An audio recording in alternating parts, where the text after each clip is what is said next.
ఈ తులారాశి వారికి ముఖ్యంగా చతుర్థ స్థానంలో చాతుర్గ్రహ కూటమి సంభవిస్తుంది.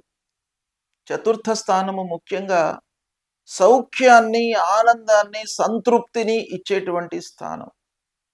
అలాంటి స్థానం లోపల సూర్యుడు, కుజుడు, బుధుడు, శుక్రుడు ఈ 4 గ్రహాలు సంచరిస్తున్నాయి. అయితే ఇందులో కుజుడు ఉచ్చ స్థానంలో ఉన్నాడు. సూర్యుడు మట్టుకు మకరమయ్యింది గనక సూర్యుడు బలహీనంగా ఉన్నాడు. బుధుడు, శుక్రుడు మళ్ళీ అనుకూలంగా ఉన్నారు. అంటే ఈ చాతుర్గ్రహము కూటం మూలకంగా తులారాశి వారికి 60% మంచి ఫలితాలు ఈ పక్షంలో కలగబోతున్నాయి. ఏం పరిహారం చేసుకోవాలి ఈ పక్షంలో అనే విషయాన్ని మనం చూసినట్టయితే, రాహువుకు సంబంధించినటువంటి రాహు గోచార రీత్యా పంచమ స్థానంలో ఉన్నాడు గనక అమ్మవారి దేవాలయానికి వెళ్ళండి. రాహువుకు సంబంధించినటువంటి మూల మంత్రాన్ని ప్రతినిత్యం కూడాను చదువుకోండి.